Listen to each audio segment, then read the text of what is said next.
Hi, I'm Rob Dominick, MLTI Ambassador, and I'm going to be going over using WeVideo to do podcasting in the classroom. So here I am at the WeVideo website, WeVideo.com. I'm going to log in, right? Even if I didn't have an account already, I still can just click log in and it will just get you set up with your Google if you're going to link that. Now, if you don't want to link your Google, you can do sign up and create a separate account. But linking with your Google account is the easiest. It's also easy for students. You just do a bunch of clicks and you're in. And the benefit to linking it with your Google account is that when you create things, it's going to save it to your Google Drive. So then you can share it to your teachers or wherever you need to go, or download it even just like a Google file at that point. All right, so now I get the home page, right? Or sometimes instead of here,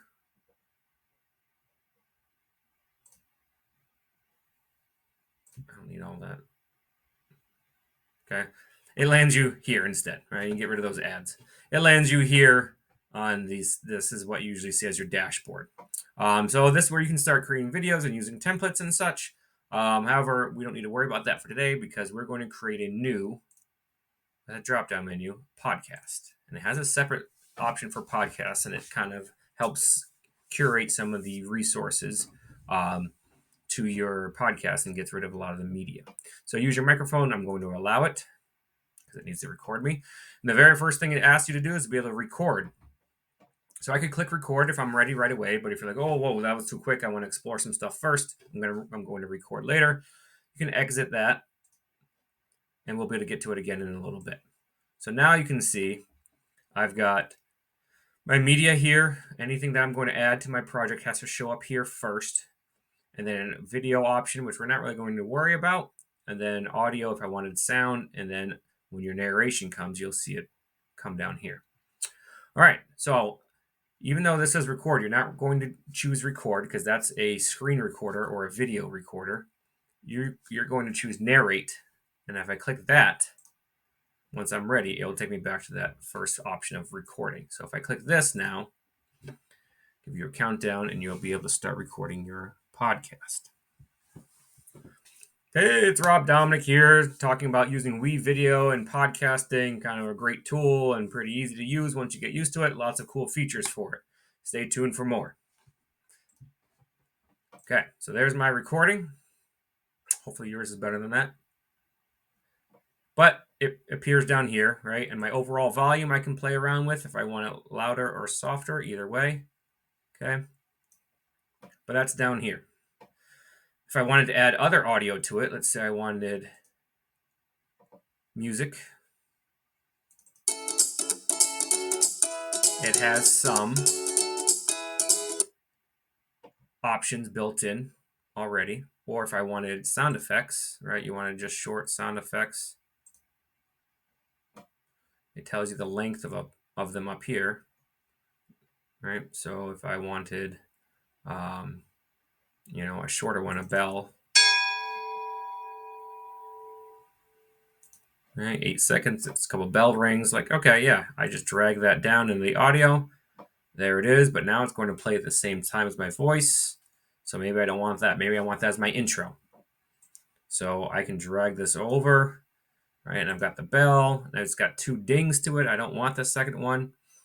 With this blue line, you can move this around, and then wherever that blue line is, click the cut, and it will split.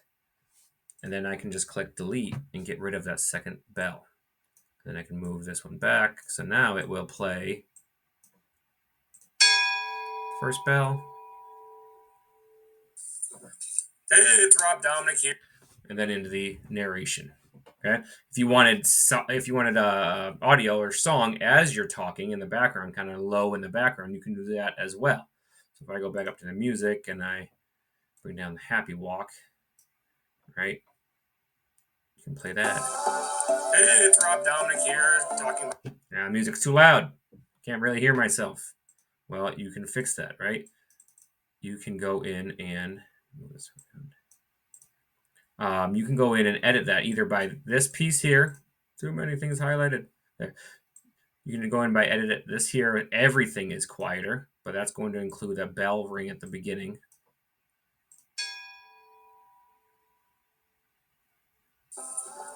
Hey, it's Dominick here, talking about using WeVideo and podcast. Right? So you've got that option to quiet everything that way. Or you can just do this one piece instead of everything. You can do this one piece and change that. And maybe I want this bell to be a normal sound of whatever this is. So now if we play, that's normal. You can see this gray bar. Hey, it's Dominick here, talking. This gray bar shows the volume of the audio that I'm working on. So it's going to be quieter, right? I can choose to fade it in, right? I want to fade it in for 8 seconds so you can hear it, and then I can change that after that by dragging this around, okay? But if I go play, that's normal. Hey, it's Dominick here, talking about using WeVideo and podcasting, kind of a great tool and pretty easy to use once you get used to it. Lots of cool. And there it fades in.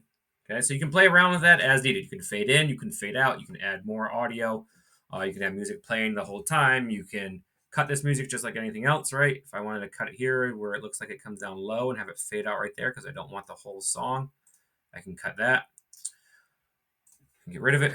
Maybe during your podcast, you made a mistake somewhere along the way and you just left some dead air for a little while so you could know where to cut it. I could cut out the middle of it. So I could say, all right, I'm going to cut it here and I'm going to cut it here. And now I've got a middle piece that I can get rid of and click that and delete it. And then my first and last piece can come back together and they can blend back together. Right? Either way, you can always undo. If you don't like what you ended up doing, you can always undo it. But yeah, you can play around with the audio. You can add effects. You can fade it in and out. You can edit your voiceover, whatever it may be. If you really wanted to, you could have a thumbnail play, right? If you wanted to have a thumbnail as a visual as it plays, but definitely not necessary for a true podcast, right?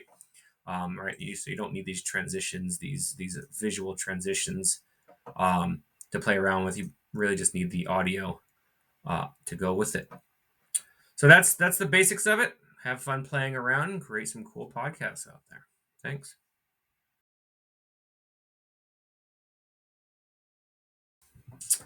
So I had one more thing I wanted to add. My last take went well enough that I didn't want to redo it all. So I'm just going to add to it right here. I'm going to just talk about finishing your podcast and what to do afterwards. So after I've got it all set, I like what I've got, played around with it. Pretty simple here. Up here, I'm going to click finish. Okay, it's going to export it. Podcast 1, sure, that's fine for right now. And now I get to decide how I want it to export. If I want it to do audio only, which is, of course, what I want, and then where I want it to go. Most of the time, you're going to want it to connect it to your drive and save it that way. Allow. Okay. And then that way I can save it to the drive. I'm going to make sure that's selected. That's all set. Export as public. Well, don't need to do that, right? If it's for a specific project, if something specific, I don't need to have it spread all over the place. I just need to have it saved to my drive. I have to reselect that now that I unchecked it. So be careful with that. So yeah, now I can export it and click save down there to have it go to my drive. And then after my drive, I can share it out just like any other drive file or download it. Okay. Hopefully then that takes care of the rest for you.